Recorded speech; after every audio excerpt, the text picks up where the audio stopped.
اعوذ باللہ من الشیطان الرجیم بسم اللہ الرحمن الرحیم الحمد للہ وحدہ والصلاة والسلام علی من لا نبی بعدہ وعلی کل من صحبہ وتبعہ بإحسان بعدہ اللہم صلی علی سیدنا و مولانا محمد وعلی آلہ واصحابہ وبارک وسلم. محترم ناظرین و سامعین، ڈیئر ویورز اینڈ لسنرز، السلام علیکم ورحمۃ اللہ وبرکاتہ. پروگرام قرآن سنیے اور سنائیے کے ساتھ آپ کا میزبان محمد سہیل رضا امجدی آپ کی خدمت میں حاضر ہے. ناظرین و سامعین، آپ جانتے ہیں کہ ہم پروگرام کا آغاز قرآن و حدیث کی بات سے کیا کرتے ہیں. آج ہم بات کریں گے تابوت سکینہ کی. ناظرین، اس کے ہم صرف تابوت سکینہ پر بات کریں گے اور اس سے جو برکات حاصل کی جاتی تھی ہم اس پر بات کریں گے. سورہ بقرہ پارہ 2 اور سورہ بقرہ کی آیت نمبر 248 248 فرمایا کہ وقال لهم نبیہم ان آیت ملکہ ان یأتیکم التابوت فیہ سکینۃ من ربکم وبقیۃ مما ترک آل موسیٰ وآل ہارون تحملہ الملائکہ ان فی ذلک لآیۃ لکم ان کنتم مؤمنین. اور ان سے ان کے نبی نے فرمایا کہ اس کی بادشاہی کی نشانی یہ ہے کہ تمہارے پاس تابوت ہے جس میں تمہارے رب کی طرف سے دلوں کا چین ہے، اور کچھ بچی ہوئی چیزیں معزز موسیٰ اور معزز ہارون کے ترکے کی اٹھاتے لائیں گے اسے فرشتے. بے شک اس میں بڑی نشانی ہے تمہارے لیے اگر تم ایمان رکھتے ہو.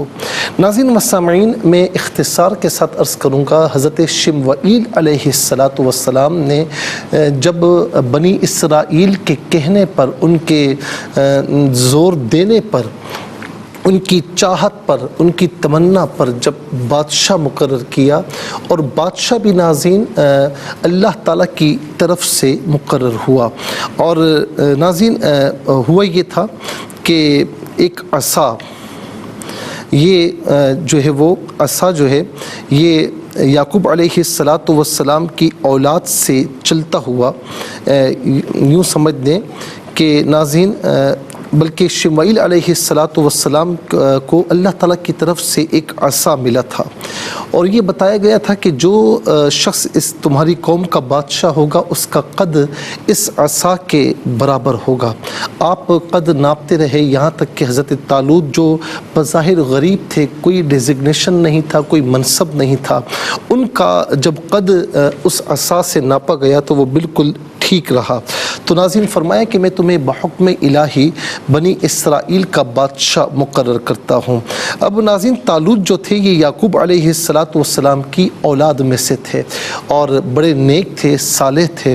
ان کو بادشاہ بنایا تو پھر قوم چلا اٹھی کہ یہ کیا بات ہوئی، یہاں تو اس کے پاس تو کوئی بادشاہت بھی نہیں، اس کے پاس تو کوئی منصب بھی نہیں، اس کے پاس تو جو ہے وہ کوئی حکمرانی نہیں، کوئی مال و منصب نہیں ہے.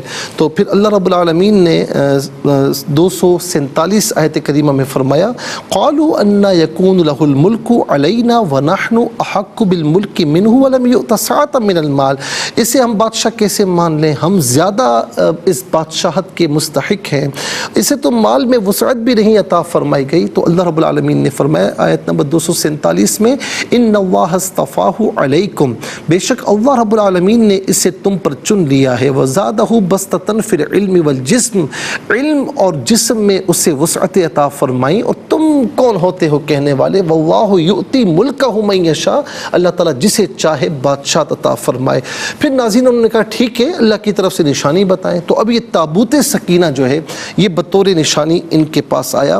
ناظرین اس میں فرمایا کہ یہ تابوت شمشاد کی لکڑی کا ایک صندوق تھا جس کا طول یعنی اس کی طوالت جو ہے وہ 3 ہاتھ تھی اور جو اس کی چوڑائی تھی وہ 2 ہاتھ تھی۔ اس کو اللہ رب العالمین نے آدم علیہ السلام پر نازل فرمایا۔ اس میں تمام انبیاء علیہم السلام کی تصاویر تھیں، ان کے مساکن اور ان کے مکانات کی تصویریں تھیں، اور آخر میں حضور نبی کریم صلی اللہ تعالی علیہ وسلم اور آپ علیہ السلام کے دولت سرائے اقدس کی تصویر ایک یاقوت سرخ میں تھی۔ حضور حالت نماز میں تشریف فرمائے ہیں اور حالت قیام میں ہیں، اور آپ کے گرد آپ کے اصحاب ہیں۔ آدم علیہ السلام نے ان کو دیکھا، یہ صندوق وراثتاً منتقل ہوتا ہوا موسیٰ علیہ السلام تک پہنچا۔ آپ اس میں تورات رکھتے تھے، اپنا مخصوص سامان بھی اس میں ان کا موجود تھا۔ چنانچہ اس تابوت میں الواح تورات کے ٹکڑے بھی تھے، موسیٰ علیہ السلام کا عصا تھا، آپ کے کپڑے تھے، آپ کی نالین شریفین تھی، ہارون علیہ السلام کا عمامہ تھا، ان کی عصا اور تھوڑا سا من و سلوہ جو بنی اسرائیل پر نازل ہوا تھا ناظرین وہ اس میں موجود تھا۔ موسیٰ علیہ السلام جنگ کے موقع پر اس صندوق کو آگے رکھتے، اس سے بنی اسرائیل کے دلوں کو تسکین رہتی، اور آپ کے بعد یہ تابوت بنی اسرائیل میں وراثتاً ہوتا چلا آیا۔ جب انہیں کوئی مشکل درپیش ہوتی وہ اس تابوت کو سامنے رکھ کر دعائیں کرتے، کامیاب ہوتے، دشمنوں کے مقابلے میں فتح یاب ہوتے۔ جب بنی اسرائیل کی حالت خراب ہوئی، ان کی بدعمالیاں بڑھ گئیں اور تابوت سکینہ جو ہے اس کی یہ بے حرمتی کرنے لگے، اللہ رب العالمین نے ان پر قوم عمالقہ کو مسلط کیا، وہ ان سے تابوت چھین کر لے گئے، نجس اور گندے مقامات پر رکھا، اور اس کی بے حرمتی کی گستاخیوں کی وجہ سے وہ طرح طرح کے امراض اور مصائب میں مبتلا ہوئے۔ 5 بستیاں ان کی ہلاک ہوئیں، تباہ و برباد ہوئیں۔ انہیں یقین ہوا کہ تابوت کی اہانت ان کی بربادی کا باعث ہے، انہوں نے تابوت کو ایک بیل گاڑی پر رکھ کر بیلوں کو چھوڑ دیا۔ فرشتے اس کو بنی اسرائیل کے سامنے طالوت کے پاس لائے، اور اس تابوت کا آنا بنی اسرائیلیوں کے لیے طالوت کی بادشاہت کی نشانی قرار پائی۔ ناظرین و سامعین، یاد رکھیں کہ یہ تابوت وہی تابوت ہے کہ جسے سلیمان علیہ السلام نے، پہلے داؤد علیہ السلام نے اس کے لیے جگہ بنائی، اور پھر ان کی وفات ہوئی، پھر سلیمان علیہ السلام نے اس کی تعمیر مکمل فرمائی۔ یہ تابوت سکینہ اور دیگر مقدس چیزیں جس مقام پر محفوظ تھی ناظرین، اسی مقام کو ہیکل کہا جاتا ہے، اسی کو ہیکل سلیمانی بھی کہا جاتا ہے۔ ناظرین و سامعین، اللہ رب العالمین، اس سے ہمیں یہ معلوم ہوا کہ جو مقدس چیزیں ہیں، مقدس مقامات ہیں، ان کی ناظرین حرمت کو برقرار رکھا جائے، ان کو مقدس مانا جائے۔ جب ان کی بے حرمتی پر قوم اتر آتی ہے تو پھر اللہ رب العالمین طرح طرح کی وبائیں مسلط فرماتا ہے، یعنی ان کی بے حرمتی ناظرین اللہ رب العالمین کو بھی گوارا نہیں ہے۔ اللہ تعالی ہمیں مقدس اشیاء کی حرمت کو برقرار رکھنے کی توفیق نصیب فرمائے۔